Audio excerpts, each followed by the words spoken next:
Led the league in tackles with 85. The deep ball for Darius Prince, and Philadelphia's on the board first.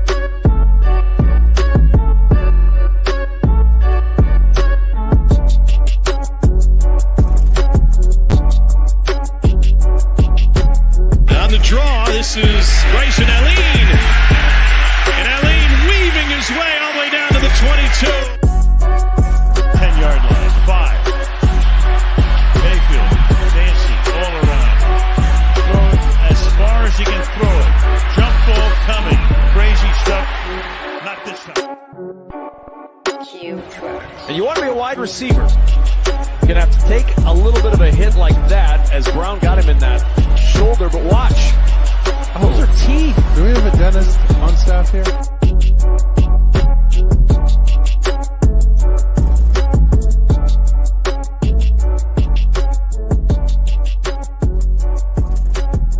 All right, we're back for another episode of Spring Football Reports, which is, of course, about the UFL now. As you can tell, our intro's still a little bit dated. I have not updated it since the UFL merger occurred, as you can tell.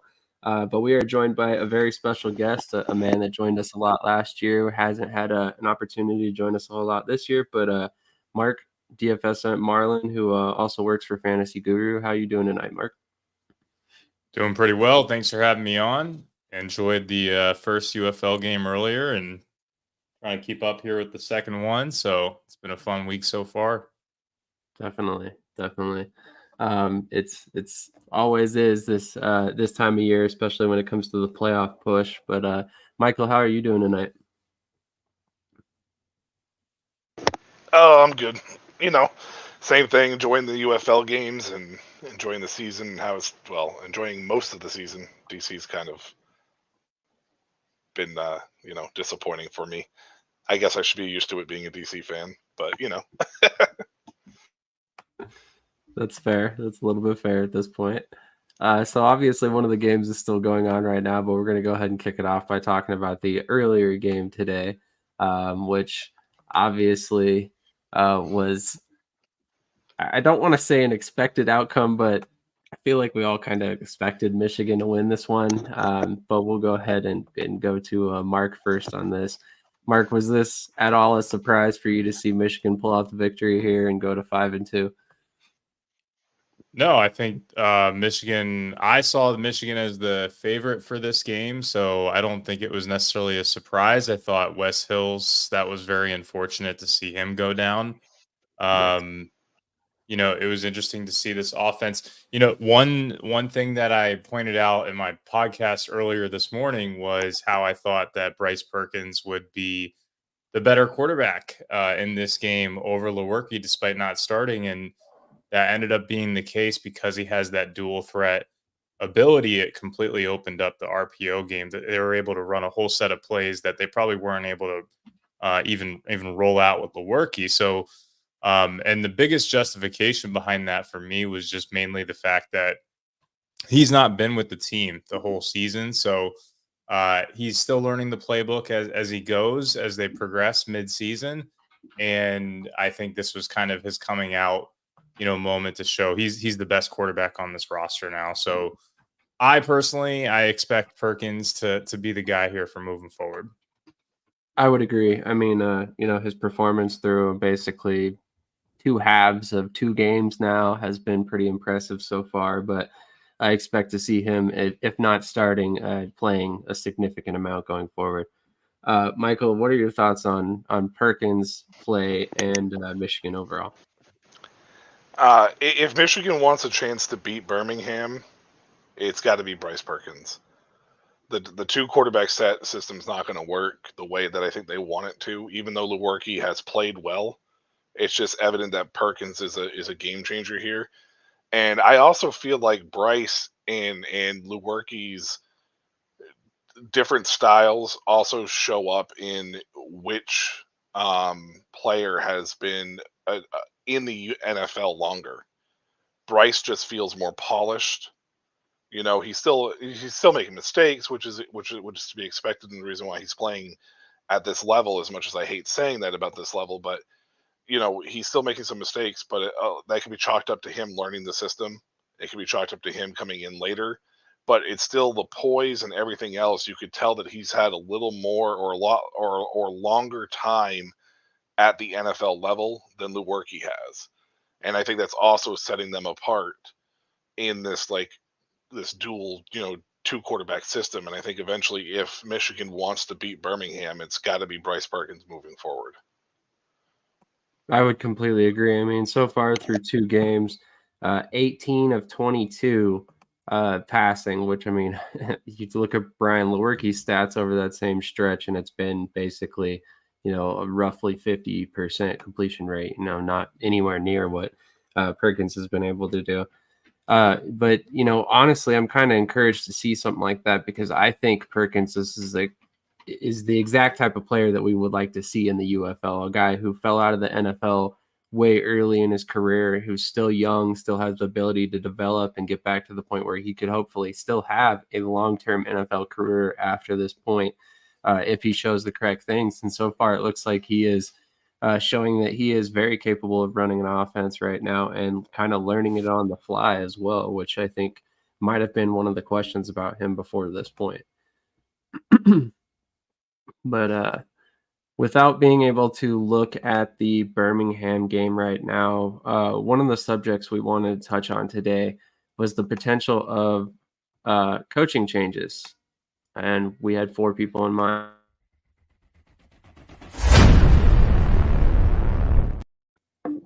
So obviously, as you saw in there, we had Houston, San Antonio, Memphis, and Arlington. Obviously, if you've been following the UFL, you know that these teams are at the bottom of their respective divisions. You know that in some situations, the locker room has already kind of spoken out about not being happy or things like that. So let's go ahead and just start with Houston in this particular case. Which I think might be, in my personal opinion, the most likely position to see a change. Mark, do you see anything happening with Houston's coaching situation? And if so, are there any candidates off the top of your head that you would like to see there?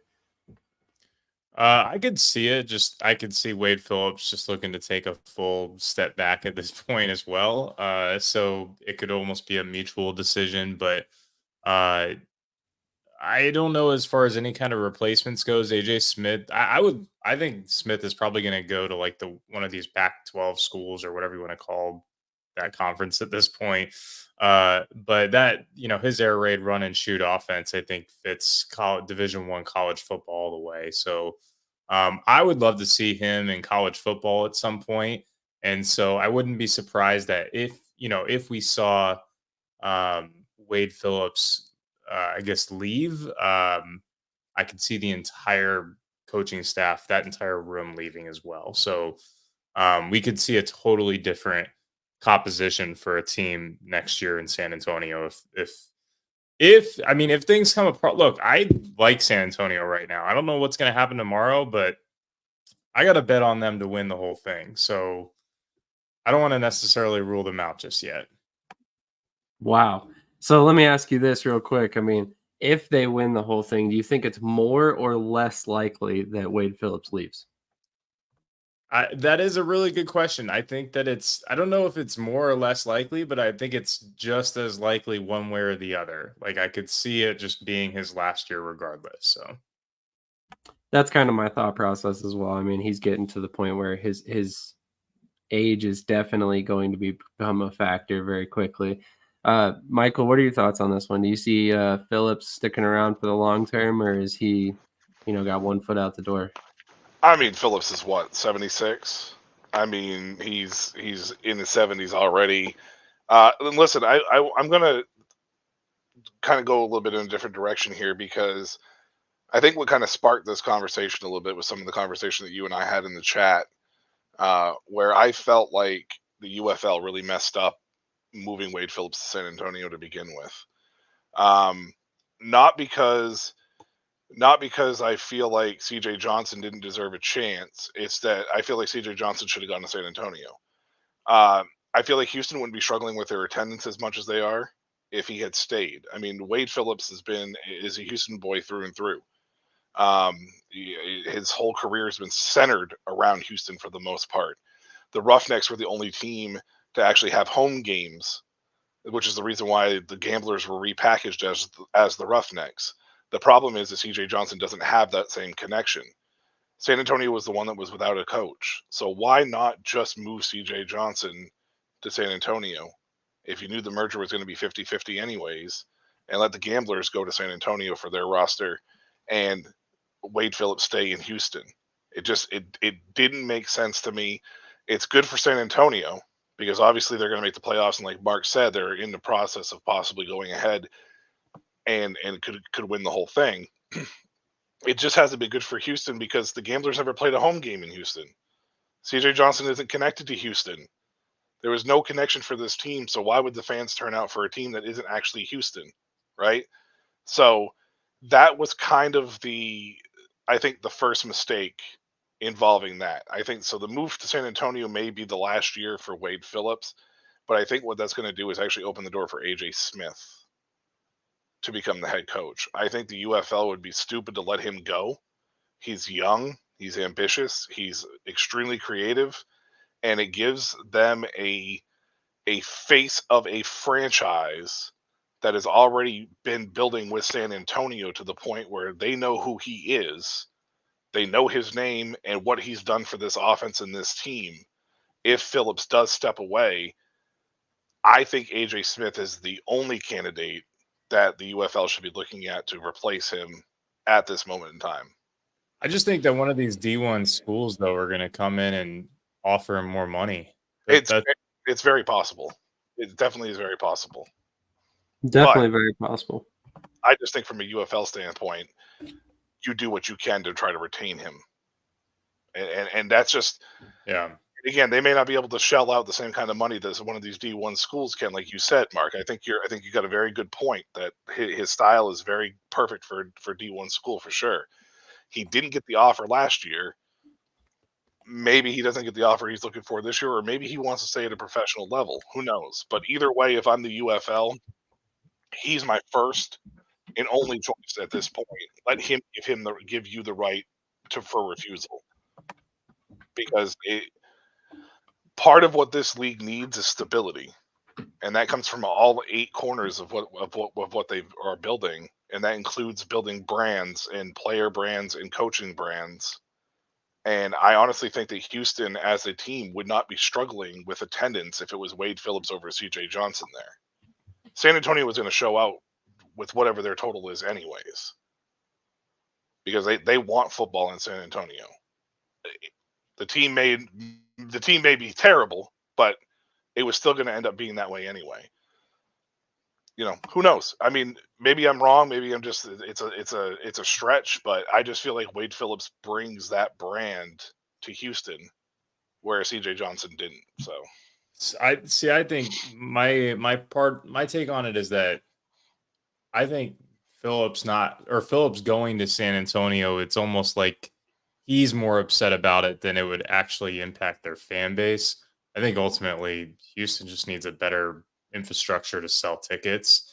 Because I just don't see a market truly being attached to a one specific coach or anything like that that's going to get them out in person. I think, you might get the 20 or 30 people who are hardcore UFL, followers that are going because they love Wade Phillips and this, that, and the other. They were there last year, but outside of that, at the end of the day, I just think the staff needs to step up and do a better job selling tickets. Oh, yeah, and I very possibly could be wrong on that. Like I said, it could be a stretch. It could be a me grasping at straws type of situation. It's just I know people in the Houston area, and I know that they know Wade Phillips. Now, I know it's not like a necessarily following, but he is well known in that area because his career has basically been in the Houston area. So I'm just thinking maybe it would be a little bit more of a draw. I'm not saying that it would be a significant number. I'm not saying Houston would jump from the 9,000 that they've had to suddenly 24,000 or anything like that. But, I feel like it might be doing better than what it is. So.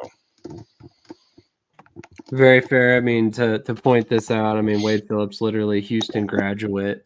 He obviously led the Roughnecks to a ton of success last year. Spent many years with the Houston Oilers, the Houston Texans, Was even the Houston Texans interim head coach at one point. So, I mean, long history of him being in Houston. But I definitely see your point as well, Mark. I mean, obviously, you can only do so much with a coaching staff. It shouldn't really matter if you have a team there. There should be, an expectation that you're going to be able to find a way to sell tickets regardless. So I like your point as well. Moving on to the other two teams that we have not yet discussed. What about a team like Memphis? Do we see Memphis moving on from John DeFilippo after 1 year? I mean, he's had 2 years in the USFL, but one great year with New Orleans, one not so great year with Memphis. Is it time that he's shown the door?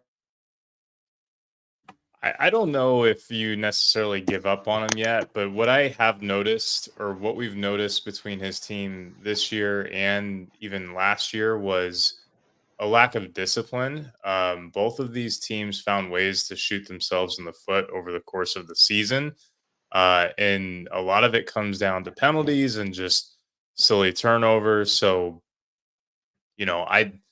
there's something to that. There needs to be a point of accountability that goes up to the coach at a certain point if you can't get your teams to, keep it together throughout the year. But he is, I think at the end of the day, he still runs a good offense. And I think, quite frankly, just this year, that offensive line was doomed before the season started. So the pass protection has just been, the play on the field from these tackles here have just been completely atrocious.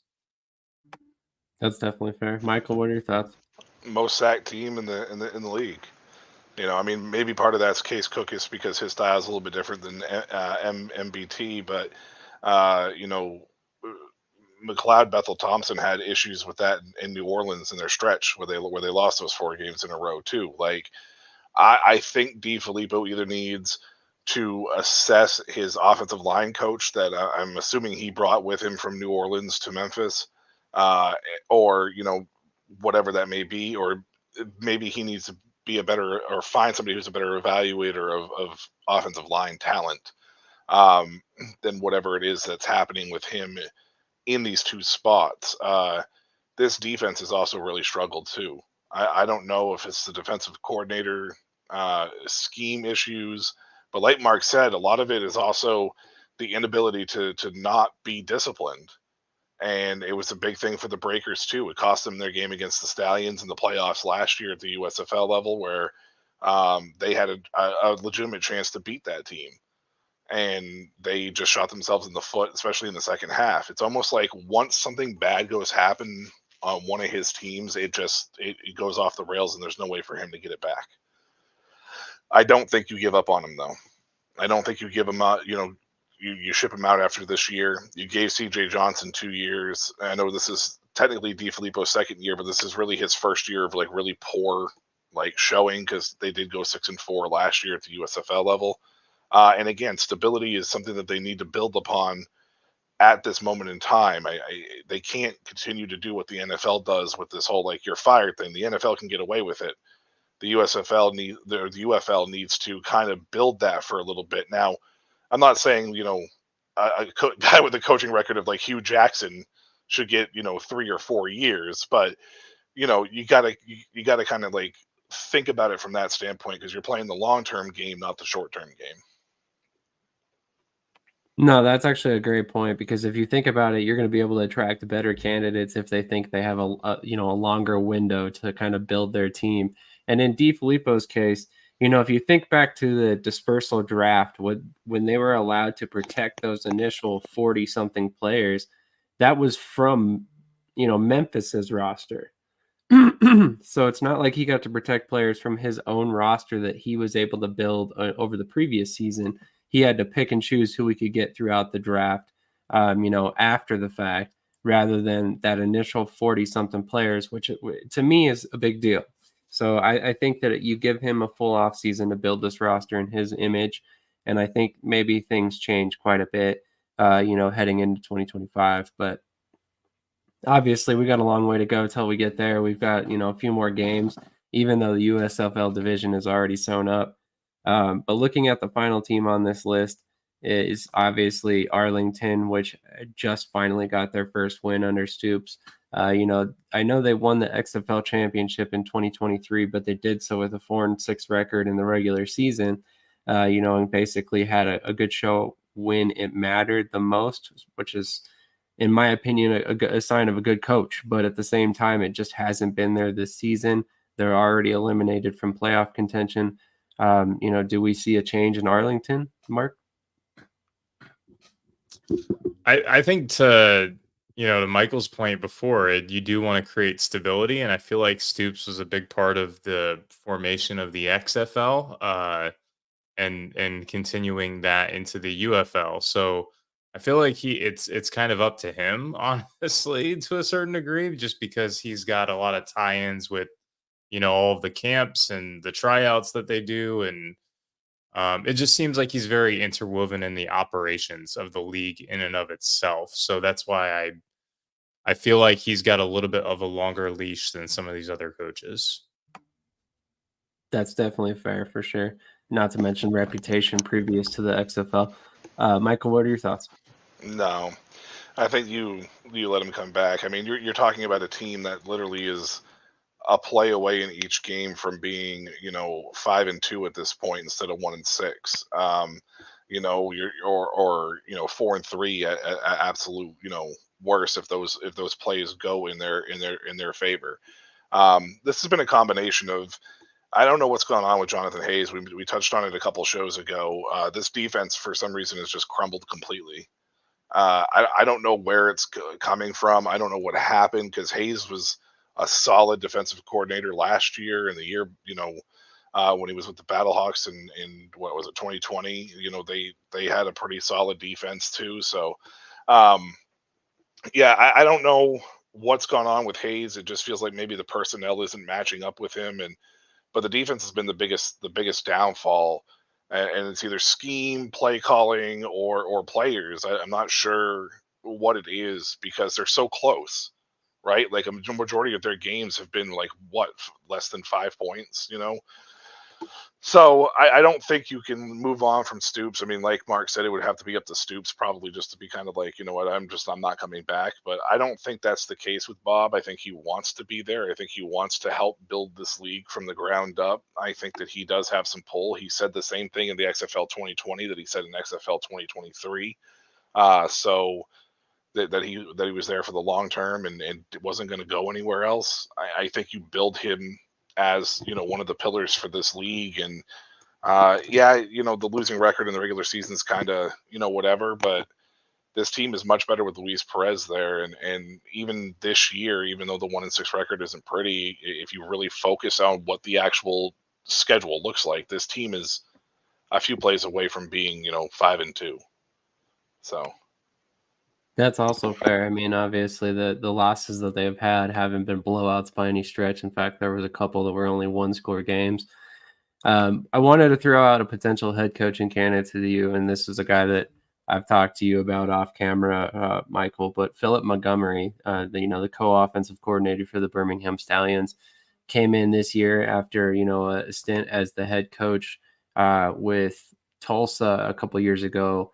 And then also he's been with Baylor as an offensive coordinator, and he was with Houston as position coach at one point. Maybe he makes some sense for Houston to bring in after Curtis Johnson. He's got some ties to the area. He's been a head coach at one point at the college level. What do you guys think about somebody like him, or perhaps even John Chavis, the defensive coordinator from the Stallions, who's been very good for 3 seasons now? I hope John Chavis, I guess he's just sick. I don't know. I kind of caught that in the broadcast earlier that he's not actually coaching tonight. He was not there tonight. No, I did not hear that. I don't know if it was actually serious, though, or the announcers kind of made it. I don't know. I don't want to speak on it if I don't know any of the facts, but he wasn't coaching tonight, which I thought was interesting. But end of the day, like, I think anyone on the Stallions staff deserves a shot at a head coaching job in this league if they want it.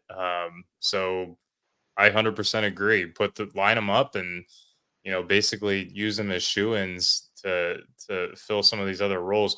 Specifically, here's the I guess the problem though. Like, Skip Holtz is probably the a very strong influence on the offensive side of the ball that, what do these other guys actually provide? I mean, I guess, Phil Montgomery can do the same thing that he's doing with Adrian Martinez and, last year with Alex Magoo and pretty much every quarterback that's been in Birmingham since, Skip Holtz has been there. So I don't know though. I feel like it's a lot of skips. So I'd be curious to, I think, going into the theme of it being a league of opportunity, these guys, they're part of a staff with a historically great coaching record. Give them a shot and see if they can duplicate what Skip's doing in Birmingham. I would agree. Michael, what about you? What is your thoughts? I think the UFL needs to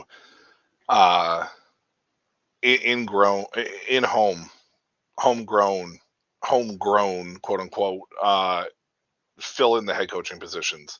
If this is truly a league of opportunity, this is truly a league of giving people chances to coach at the head coaching position. It's not about bringing in a big name player that wants to get into coaching that has zero coaching experience, as much as it is some of these younger guys that have been putting in their work, that have been grinding, like an AJ Smith or a Philip Montgomery, or like, try to do what you can to retain those assistant coaches, because that's going to be your bread and butter as you continue to get further and further down the road for this league, right? Like, they're going to be the ones that you're going to get the recognition for. If your offense is ranked first in the league, guess what's going to happen? Your name is going to be seen more on TV, right? Like, Houston Roughnecks have the lowest scoring team. Eric Price, I couldn't even tell you was the offensive coordinator until today. Like, I know that he's been on the screen, but like, I wouldn't have been able to remember his name because he's not shown nearly as much as an AJ Smith, right? So that's the important part, and I think it's going to be important for the UFL that if there is any head coaching positions that open up, instead of going outside and bringing somebody in, try to retain what you have, right? Because at the end of the day, this is still professional football.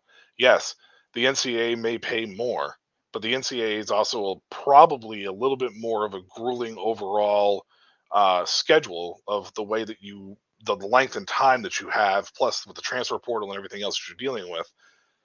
If the UFL can continue to grow like that, what do you think is going to happen with your paycheck? Especially if you're the coach that's winning championships, right? Like, eventually it's going to grow.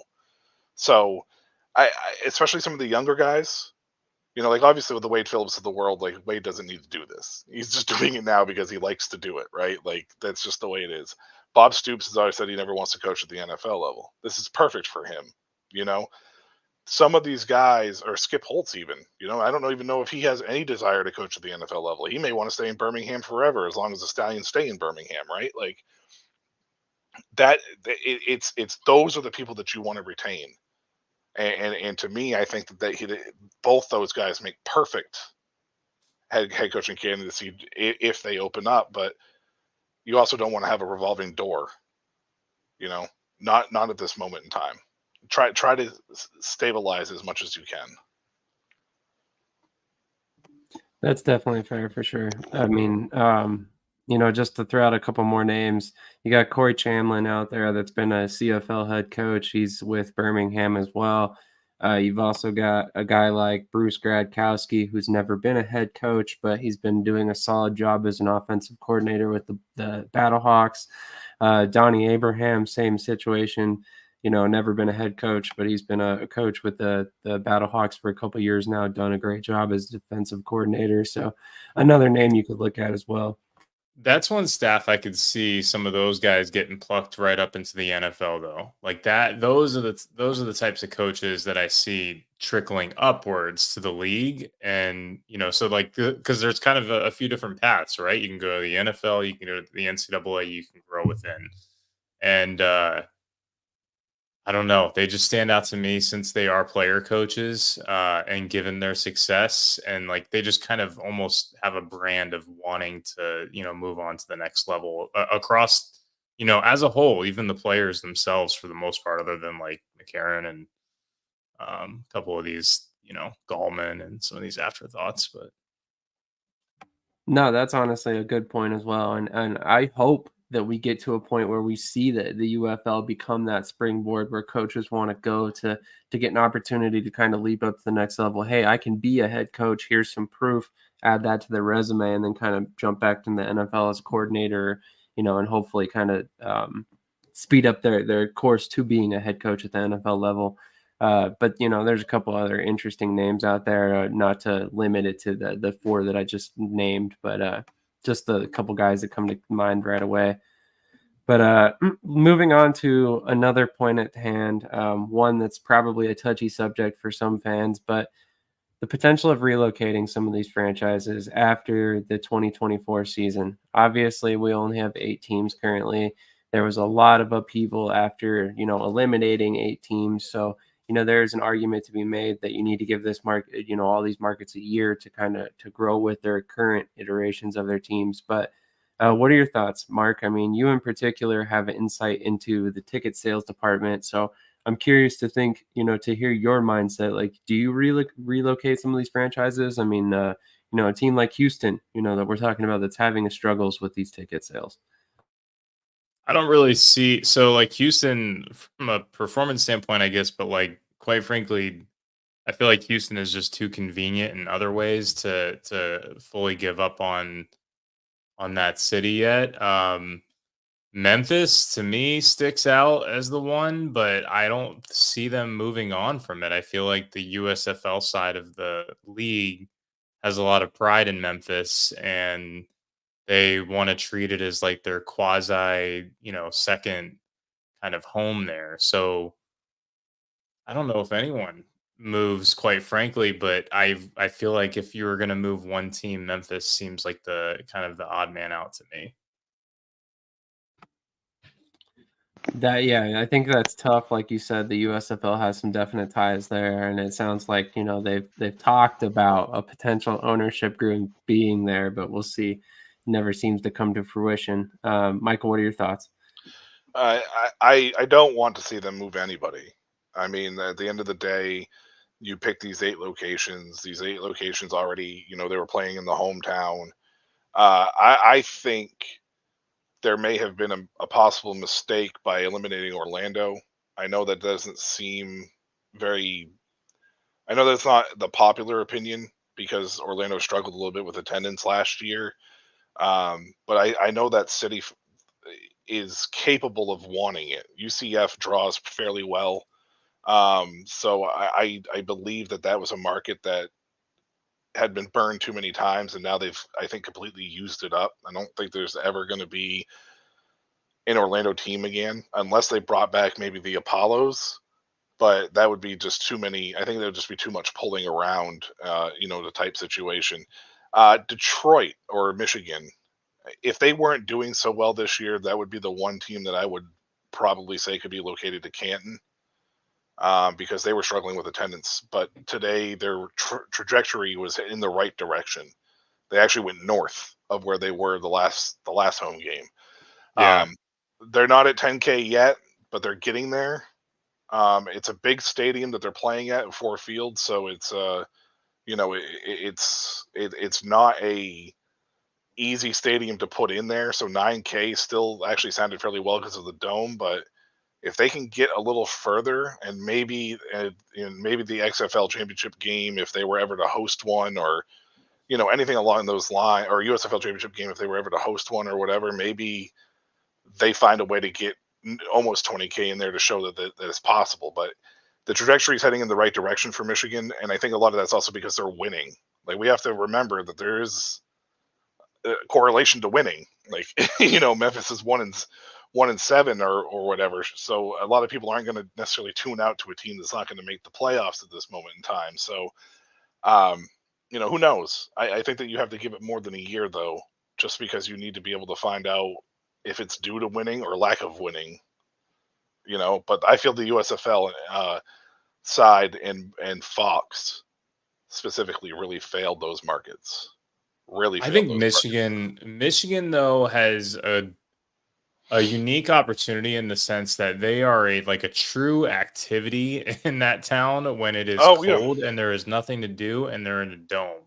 Yeah. You combine the dome with the fact that people are searching for things to do that they can't do basically outside, that's an easy thing to take the kids to. So I feel like they are set up for a little bit more scalability and to Yeah. accommodate Ford Field if they take advantage of it. And that's the problem, is like you have not a full infrastructure, in my opinion, across the league right now from a administrative perspective. Like, we don't have our ticket sales staffs are limited when it comes to a staff for each and every city. You have, and I think I think the Birmingham staff is doing a great job.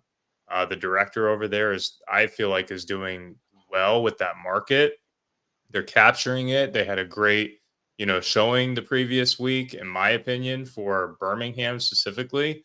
But the fact of the matter is that he is overseeing sales for Birmingham and also overseeing sales for the showboats at the same time. You can't really do that and necessarily be in two places, one person in two places. You've got to have boots on ground in both cities. And we're seeing that basically happening across the board amongst the league. So you have basically, 4 or 5 cities getting a lot more attention than the 3 others, and a clear fall off, with roughly 3 teams or so at least.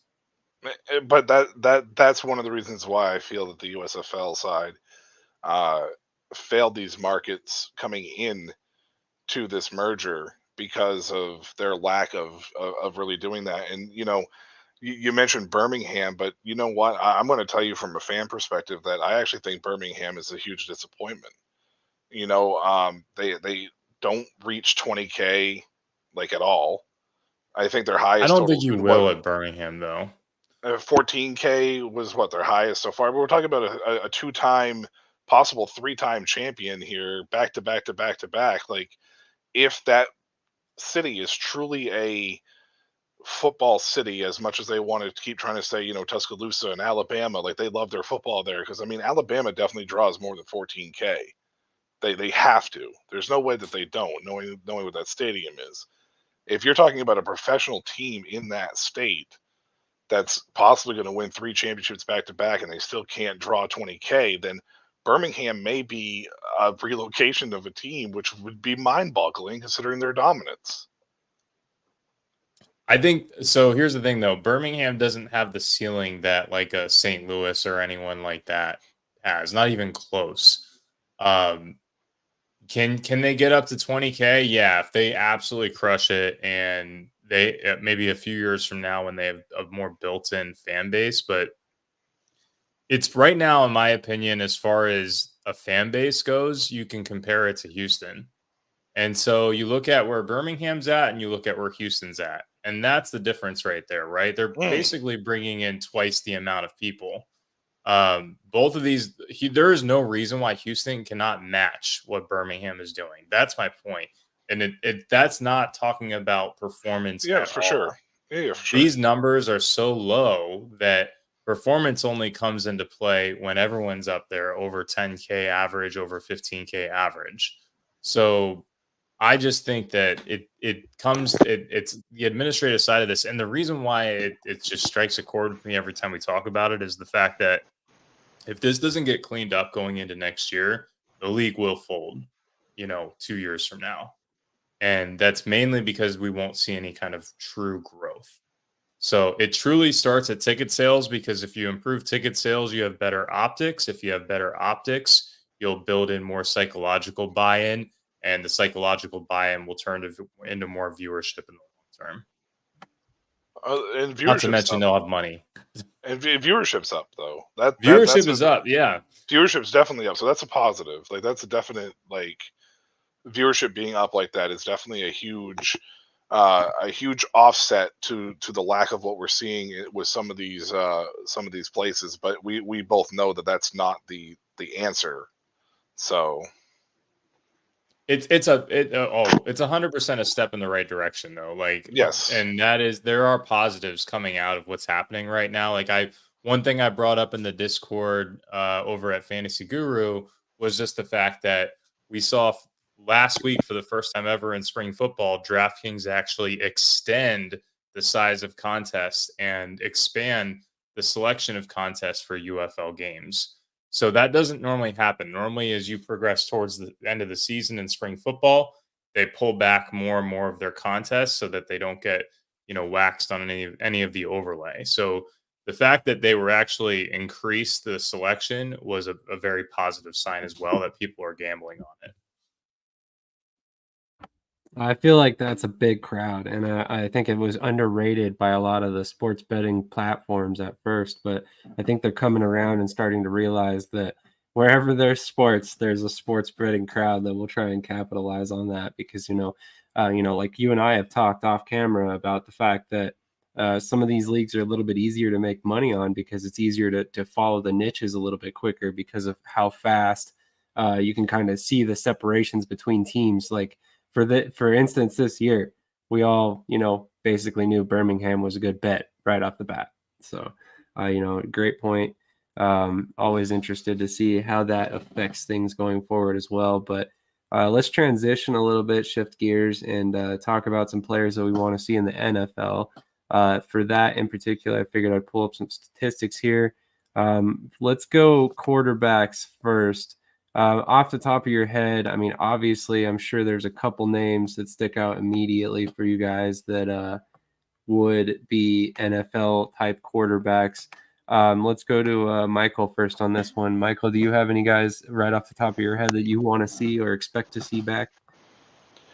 There's two that come to mind. Obviously, Adrian Martinez is one that I think everybody is going to probably say. I think that the way that the game is today, his skill set fits perfectly into it. But let's talk about the passing side of things, because even though he's made some excellent throws and he looks like he's improving as a passer, there were several throws made in this game that I watched before we came onto the show that were not NFL caliber throws that will get you cut. His talent's there. He definitely has it. He's shown it.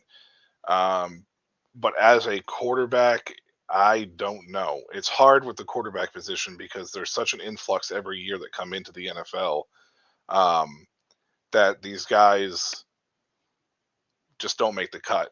Bryce Perkins is another guy. Those are the two guys off the top of my head, and it's unfair to say Bryce because he just came from the NFL not too long ago, right? Like it's, you know what I mean? So I think that they'll get camp invites at the very least. They're probably the two most likely quarterbacks out of the quarterbacks that are in the league to stick.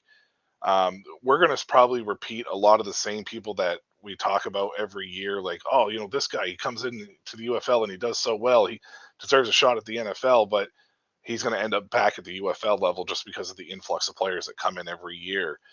So it's really hard to find it. A lot of these guys that are going to get pinpointed are going to be guys who can contribute on special teams and guys who might be able to be depth fillers for D-line and O-line, because those are the two hardest positions to have depth in, and maybe a cornerback if you're lucky, at that situation. So the two quarterbacks off the top of my head, though, would be Adrian, obviously, and, Bryce Perkins, just because, the Bryce Perkins is kind of a shoe-in. What about Chase Garbers? Do you see any chance for him? If he hadn't got hurt and been able to play the full year, absolutely. Because again, those are the three young guys, right? Those are the three youngest guys, probably, I think, or three of the younger guys, I should say, that are really getting a chance and opportunity to show what they could have done. And Garbers, was already showing that he could thrive. He may be a guy if he's ready. I don't know if he's going to be ready for any type of camp invites, but he's not going to stick this year. If he sticks anywhere, it will be next year. He will most likely be a top candidate target to come back to the UFL next year. I could see that for sure. Mark, what about you? Any quarterbacks off the top of your head? What about a guy like Lindsey Scott? Well, I will say I agree about Garbers. Like a year from now, we could definitely be talking about him being an NFL guy or going into a camp after that. But Lindsey Scott, I don't think so. I think he's still too raw as a passer, similar to Adrian Martinez, just the fact that he doesn't have all the experience that Martinez has now. So I think they would want to see more out of Lindsey Scott in the UFL. I actually was thinking this, and this might be more just from a UFL fan perspective, but I think it would be kind of cool to see like Luis Perez, walk off in the sunset as like a practice squad guy, or someone who fits in like a quarterback room that just kind of sits behind one of these NFL starters for a few years at the end of his career. Just because he is like basically a coach. So it's like it would almost be a great fit for Perez in the sense that, he's so knowledgeable about the game that he almost brings more to the table for an NFL team on that front. And then he goes straight into coaching from there. And that would be desirable for him to do as well because of the fact that he could go into coaching in the league. So I don't know. I think Luis Perez is a really interesting candidate as like maybe a practice squad quarterback or a guy to hang out with an NFL team to close out his career.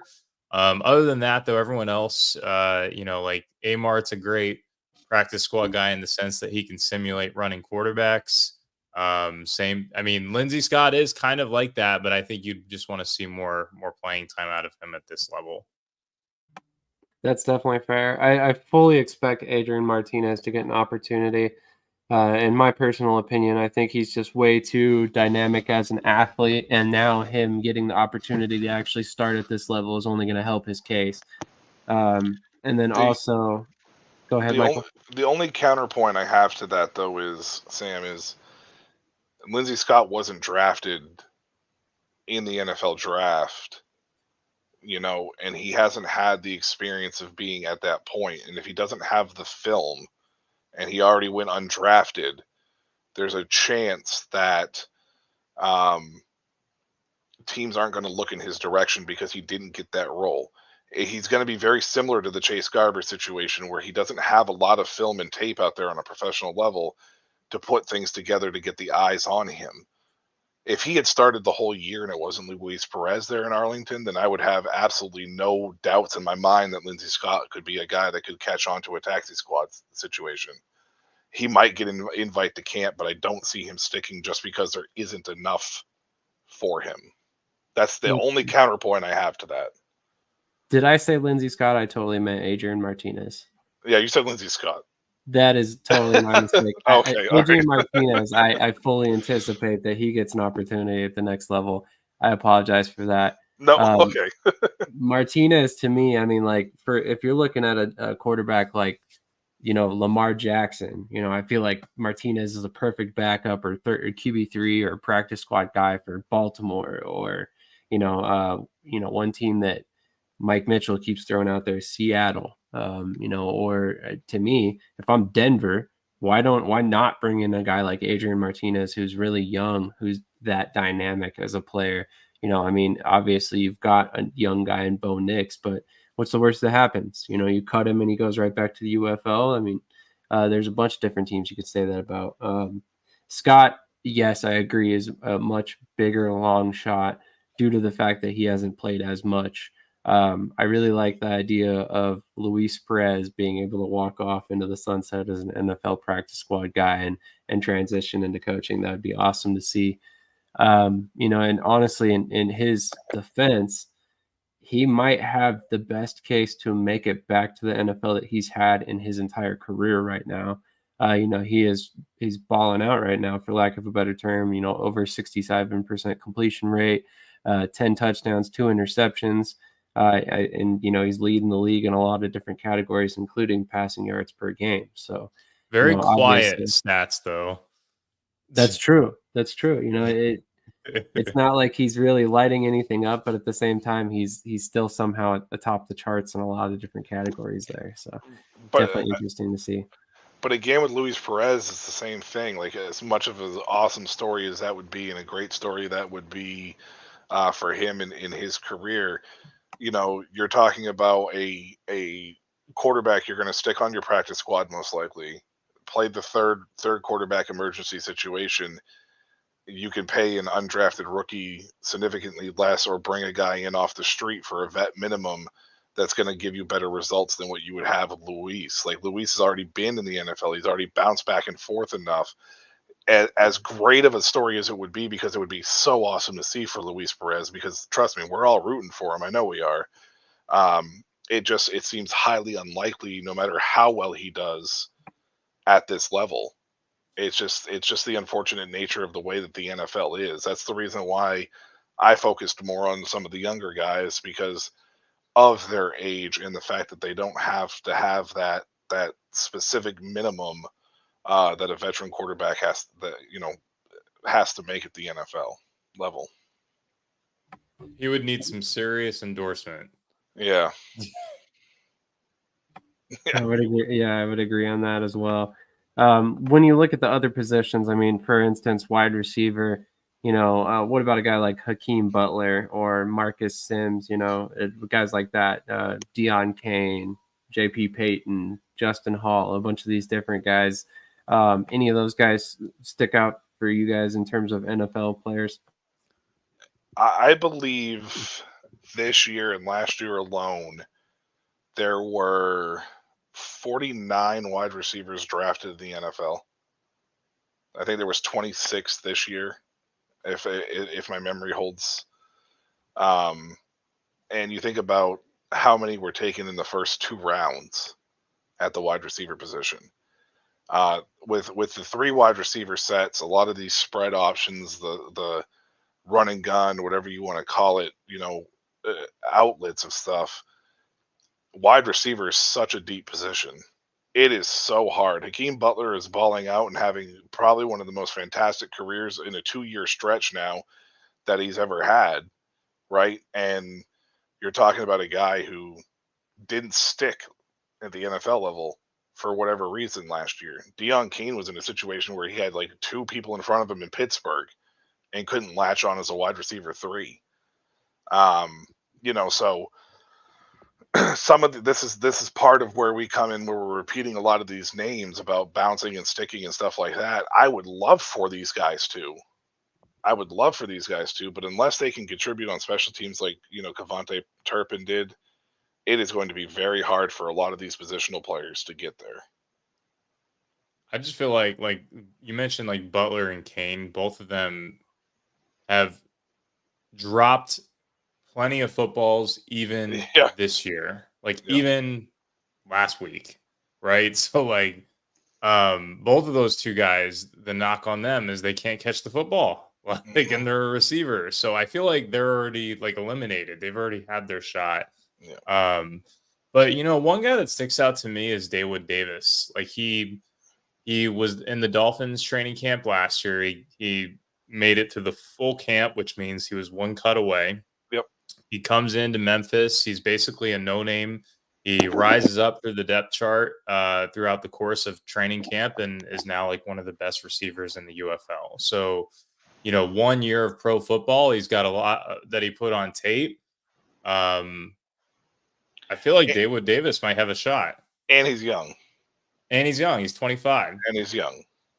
So it makes a difference when you're talking about that, because I believe he was a rookie last year in the Miami camp. He was a 24-year-old rookie. So he was already on the older side, but still young in the sense of he didn't have the NFL experience. And the other guy that I'm thinking of is Benjamin Victor. He hasn't been dominant or flashing, but it feels like that he's making all of the right plays. And when you look at Birmingham and the way that they run that offense, that offense is a fairly pro-style offense in today's game. And he's not afraid to block. The only knock that I have on him is his frame is, I feel Very like he small. might. Well, it's skinny. He's so skinny. Yeah. And I feel like he might struggle against some of the bigger corners, especially in press coverage. So that would be the only thing that I would be worried about. But he did play special teams. They talked about it today that he did play special teams. He has his entire NFL career.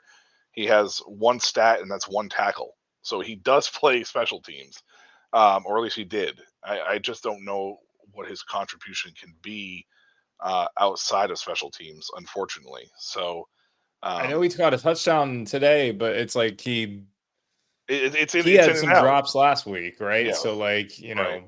But Pearson, that's the same knock on him, I feel like, is he's just so darn small that no one wants to even consider it. So Yep. It's just hard for these guys. Like, this is why I kind of wish the UFL would stop pushing this narrative that they're trying to get back to the league, right? Because I yeah. mean, realistically, you're talking about single digits possibly sticking, every Yeah. year. Like, you're not talking, yeah, you might get 98 people to go to camp, but I mean, what does that mean? There's 100 and what, 5 people per camp rosters? Like, it's an insane amount of roster spots, So, like, They're looking to latch onto that one story. They're looking for the one player that truly makes it big as like a skill fantasy player or something. which is fine. I understand the reason for doing that. I just wish that the UFL would stop, making it seem like that they are the minor leagues. When they do that, you're making it seem like that this is not professional football. Like, build your brand. Don't worry about the NFL's brand. Build your brand. The NFL brand's fine. It doesn't need your help. It's perfectly not going anywhere. So stop using your league as a stepping stone or a welcome mat to the NFL, and that welcome mat is getting beat up constantly and may not ever get to that. Like, you may not even get to the doorstep of the NFL going through this league at this moment in time. But it doesn't mean that you can't build this league to become that cornerstone to help get you into the NFL, right? You just don't need to push it all the time. Like, it's Yeah. the one thing that's cringeworthy about these spring leagues the last few years, and it's kind of the reason why XFL 2020 didn't really feel that way. Like, because they didn't it didn't, like, the stories were there and they kind of subtly hinted at it, but it wasn't like so in your face, or at least I didn't feel it Yeah. was. Well, Vince McMahon in 2020, he specifically said he didn't want Right, anyone to look at this as a minor league to the NFL. right, He was very against that, and that philosophy is completely different now. yeah. I feel like that's the right philosophy, though. Like, he might be a crazy, out of touch old man who's got some serious issues, but that was like the one thing that was like the one thing though that he was actually getting right. Like, don't treat Yeah. this league as a minor league, especially within your own circle. And if Like, it happens, so be it, but don't, right, right. don't make it the central theme. Don't handicap yourself before you even get out the door, right? Like, that's, Mhm. you know what I mean? Like, Yeah. that's my one thing that I really just it makes me cringe as a football guy when I hear it, because there's a lot of talent, right? And I would rather see this talent play football than be buried on a depth chart somewhere. As great of a Yeah. story as it may be, I would rather see David Davis actually get a chance to play ball and actually show out. You know, like, I want to see That's Luis fair. Perez make a name for himself and not be buried as a practice squad player type of situation. You know what I mean? Like, that's what I want to see. And that's as a football fan. I think any football fan, for the most part, will tell you that. I would agree. Speaking of that, let's talk about some players that could potentially stick, and those are those special team stars. Looking across the board, we've got a guy like Jake Bates, hit multiple 60-yard field goals so far this season. The kicker for Arlington right now, Jonathan Garibay, he's 7 of 8. He's had 1 kick blocked, so not even really on him in that particular case. You look at a guy like Juwan Manigo, who's an elite returner, could be another guy that pops on some radars for NFL teams. Justin Hall, similar thing, although he's just on the punt return game. What about these guys? Do you see any of these guys getting the call up this season? Marty Rogers is another one that comes to the top of my head. I think 5 out of the 8 kickers in the UFL will not be back. I think they will be on NFL rosters next year. I think that the kicking has been fantastic in this league this year. Jake Bates obviously being part of that, leading the charge. But Matthew McCrane, I believe at DC, has been one of the more accurate kickers all year.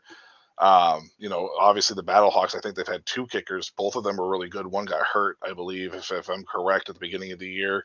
But the kicking has been fantastic as far as the field goals are concerned, and kickoffs too. Like let's fake it, the NFL, even though it's not the same kickoff the UFL has, they're bringing kickoffs back next year. So it's going to be a very interesting situation. Like you're already hearing reports out of Pittsburgh that Justin Fields is returning kickoffs, right, because of his athletic ability and the way that these rules are set up now with it being the XFL rules. So these kickers are going to get a chance now to be able to have an opportunity moving in. Justin Hall, Manigo, yes. Amari Rogers, no. From a kicking standpoint, Manigo, primarily because he hasn't really had the chance, and he's had to go about that Quintez Swagger. Is it Swaggers? No, Stiggers. Montez Stiggers. Yeah, his route. Because I think he played in the LFA too, if I remember correctly. FCF, FCF. Okay, FCF. Yes. Okay. So it was another alternative. No, not Stiggers. Manigo. Yeah, no, sorry. Manigo did play in the LFA. You're correct. Oh, you played in the LFA. Yeah. Sorry. So it's a similar story with the alternative leagues to try to get to that point. So that gives him a little bit, better of a chance, because he's literally a guy that has never really been truly looked at type of situation, right? Justin Hall is young enough. The only reason why he's really out of the league is because he's young, and he's small. I think he's like 5'8". He's not very tall. Yeah, 5'7". So the list of players under 5'10" that have been successful in the NFL at any position is not a very distinguished list at all. So if you're below 5'10", it's very, very hard for you to succeed. I don't know why height is so important, but for some reason, 5'10" and below, like if you're below that 5'10" cutoff, it's not very pretty. And people will be like, hey, what about Darren Sproles? And it's like, okay, well, there's one Darren Sproles and 1,000 other guys that are just like Darren Sproles that didn't make it. So yeah, a lot of people are like, well, what about Steve Smith? He was under 5'10". It's like, yeah, he was 5'9", and he's probably the only guy at 5'9" that's worth even talking about. Like, you know what I mean? So, Exactly. and it is truly staggering when you think about it. It's at any position. Like it's crazy. Just the amount of overall under 5'10" players. It's not a very distinguished list. So, yeah, we had to do this for Dynasty Academy. We looked it up because people love falling in love with these like 5'8" receivers and in fantasy football, and they're like, oh, this guy was a stud in college. And it's like, okay, dude has to have a step stool to reach the top shelf for some reason. So what do you think his wingspan is going to be? Right, when he's going up against a 6'3" corner who has a wingspan of like 7'2", you know what I mean? So like, I mean that's just the receiver standpoint, but we had to look up that list for that reason, and when we did, it was just like, this is staggering, like at any position. So I believe it. Tank Dell, he's an outlier, but he's also but we still don't really know what he is though either. Yeah, and he got hurt. Be a 1 year wonder. And he got hurt. So like we still don't really know what he is. And Steve Smith was one of those guys, and I will say that Tank Dell is very similar to Steve Smith, and they don't play their size, right? Like you would never know that Tank Dell was below 5'9", right? Like Steve Smith, I didn't think was 5'9". I thought he was like 6 foot because he always played, bigger than what he was. But it's small details like that. For whatever reason, that just doesn't click at the NFL level. And that's why it's Justin Hall never really got a chance to be there. So he could be a guy that could slip in, but he will be primarily a kickoff return guy / punt return guy, with the possibility of maybe getting a play or two on offense, because that's pretty much how the NFL works with guys his size. Absolutely. I mean, that is the ultimate reality of the situation, unfortunately. But we're going to move on to the final subject of the night, which is the predictions for the Sunday games tomorrow. Obviously, we've got 2 more games left this weekend as the Houston Roughnecks and Birmingham Stallions start to wrap up their game. We've got the DC Defenders versus the St. Louis Battlehawks in the Dome. ABC is going to broadcast this game. It's at 12 p.m. Eastern, so nice and early for us West Coast people and Mountain Time people, which is actually a good thing for me. I like the games early, but let's go to Mark first on this one. Mark, do you have a prediction on this game? Yeah, so for you said DC St. Louis, right? So I've got my official bet for this game is under the 43.5 point total. So I don't really like taking the money line on St. Louis this week. I think DC can still be scrappy. And if there's any week that St. Louis is going to lose a game, it's going to be the game where they don't have AJ McCarron, they don't have Marcel Aitman. Ja'Cour Pearson is also out. So, we're missing a lot of tools offensively. I'm not saying St. Louis is for sure going to lose this game, which is why I'm avoiding that bet. But I will say if I had to pick a winner, I will still go with St. Louis. I just think the points are going to be a little bit harder to come across. So I like putting my actual money on the under. Gotcha. Would you have a score prediction by chance? Yeah, I will take St. Louis 23-14. Gotcha. Michael, what is your prediction on this game? This is hard for me because prior to the AJ McCarron news, I was St. Louis 100%. Like, there was no doubt about it. Like, he's a difference maker for this team on offense. Him being hurt changes the dynamic of this game, though. And obviously, still being in St. Louis, that crowd is going to be raucous. DC's fighting for their lives. They need to win out and have a couple things go their way in order for them to be able to get into the playoffs. And a win over St. Louis and St. Louis would do that for them. They have injury issues too. Tiamu, I think, went out last week with a concussion. He should be able to be good to go for this game. Francois out. McClendon will be the number 2, which may not affect anything, but wide receiver issues. It's hard. I like the under bet. I'm going to say DC barely. And it's not a confident pick at all, but I'm going to say like 18-15. I just don't know if this offense is going to look the same without McCarron's for St. Louis. DC needs to come out and make an early statement. They need to smack St. Louis in the mouth right off the jump and be like, we know you're hurting. We're Sharks now. We smell the blood. I just don't know if they're going to do that. That's definitely fair. I mean, that's about the only way that you can get one on St. Louis right now. They definitely are on a roll. I personally am going to take St. Louis still in this game. And I definitely think it's going to be a lower scoring game, but I definitely think they hit the over. Given that it's 43.5 points, I'm going to say something like 24-17. St. Louis over DC. But looking at the next game, we will. Man, got ahead of myself there. Arlington versus San Antonio. This one is in the Alamo Dome. Fox broadcasts the game, and this one's at 4 p.m. Eastern. Mark, what do you think about this one? I've got San Antonio to win this game. I think that they can run the ball effectively against Arlington. I think that their defense is better than Arlington's defense as well. So I am going to take San Antonio in a tight battle, 23-20. Okay, 23-20, San Antonio. Michael, what are your thoughts on this one? Before I give my prediction to this, I just want to let the announcers or the viewers out there know that I've been terrible with picking DC games this year. So with me picking DC, go put your money on St. Louis. The San Antonio Arlington game, man, this is tough. This is a trap game for San Antonio. Arlington's coming off their first win. They want to play spoiler.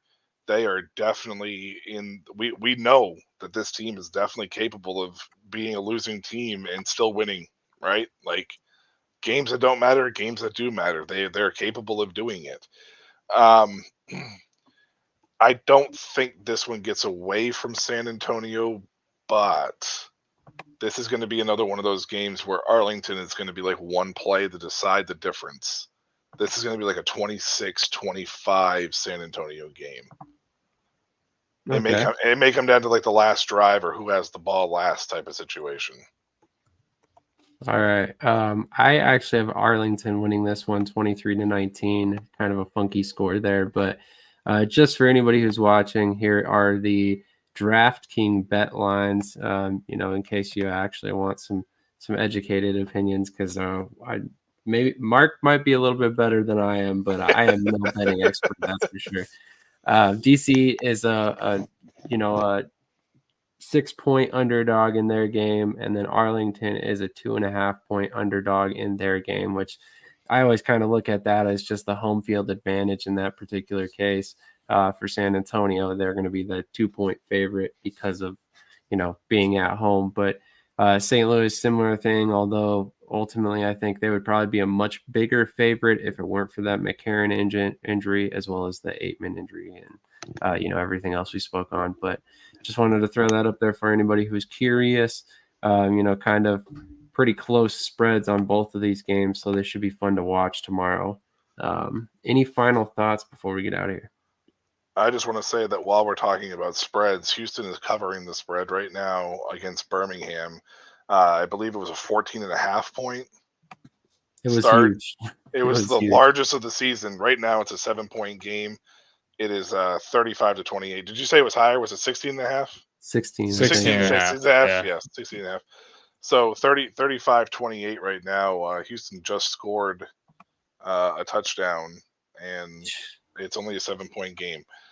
So if that goes to show any of you out there that are listening to this how much me and Sam don't know, listen to Mark, though. Mark's good. Mark knows I mean, I will say I'm 16-10-2 on the UFL season so far. So 16 wins, 10 losses, and 2 pushes.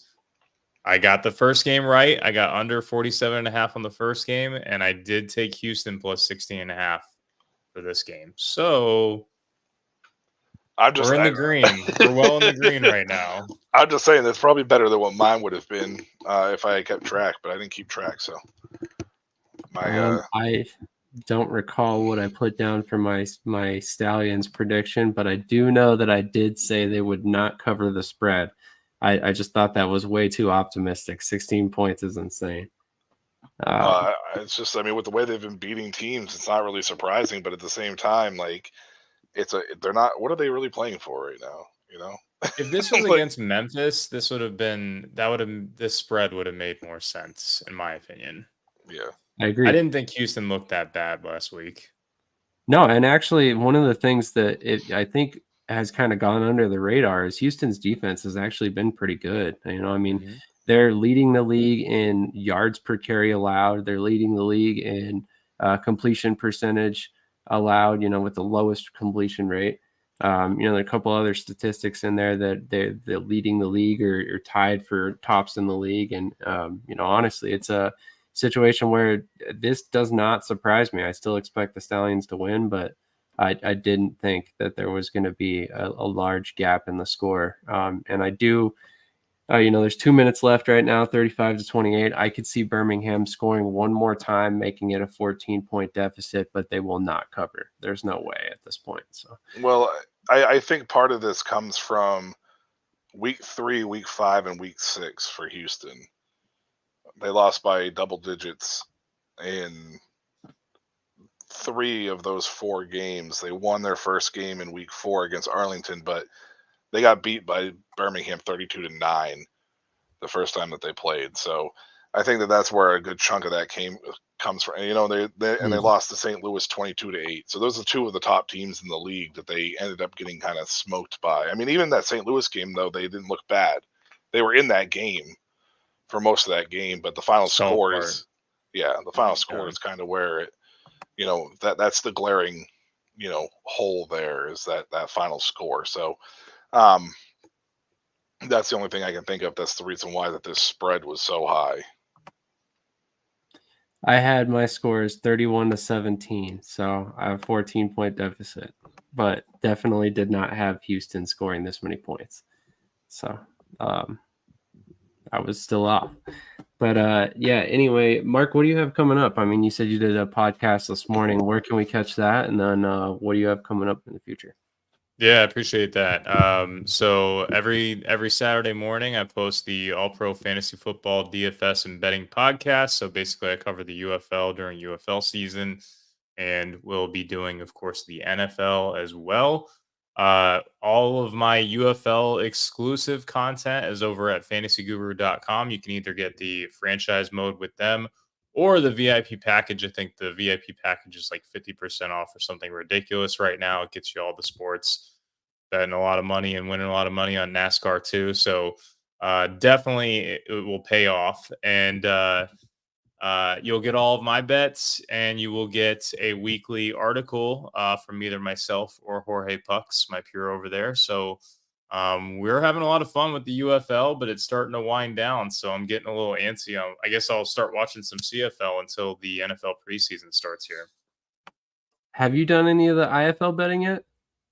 I haven't. I don't know anything about it, and I don't know where. I mean, is it available on most sports books? I think it's only on Simple Bet so far. Okay. And I don't know. Have not messed with theirs at all. Because Florida, we've got Hard Rock, but that's basically it right now. So, and I know there's no DFS or anything like that, but I have not. I've only got so much, it's part of it's a bandwidth thing too. I'm playing a lot, man. Yeah, you study these leagues a lot closer, specifically with UFL than I do for sure. So I definitely have no doubt about that. I definitely focus in on the Stallions, obviously, because I covered them. But yeah, I could definitely see, at the level you're trying to track things and focus when it comes to the betting side, that could get a lot for sure. Baseball, it's basketball, it's. So yeah, once you start getting into IFL, it's like, man, you gotta at some point you gotta pick and choose. But that's fair. Michael, man, you've got quite a big show coming up here shortly with the first episode of the Summer Showcase coming back. Yeah, so Tuesday at 8:30 p.m. Summer Showcase is coming back. I covered the ELF, the European League of Football. Just an American trying to raise awareness to the fact that football still exists and it's year round no matter what. I do have a CFL show that's in the works. I got to iron out the details for that, so I can cover the CFL through the summer as well. The LFA is winding down. I have 2 episodes of the Spring Showcase left. That will be this Wednesday and next Wednesday. As well. Well, actually, there might be 3 episodes left because I think that goes into the championship game because they're in the playoffs now. First game was big today.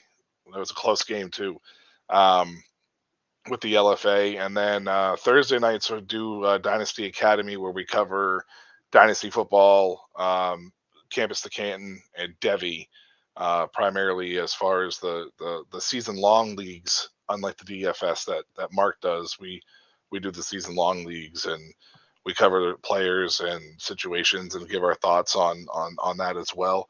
And I think that's all I have for right now. So obviously we're winding down for this and just watching a lot of football, indoor and outdoor, for that matter. Yes, sir. It's almost been overwhelming this season for sure. Definitely stay tuned. If you haven't already, make sure you subscribe to Shady Sports Network. Make sure you follow DFS at Marlin on Twitter, and then also Fantasy Guru as well. They've got a lot of great content coming out over there, so I want to make sure we support them as well. There's enough room for all of us to find success. There's no reason to compete. We can all work together here. So with that in mind, I definitely look forward to catching you all next week. And we will catch you in the next episode. I'm a game changer.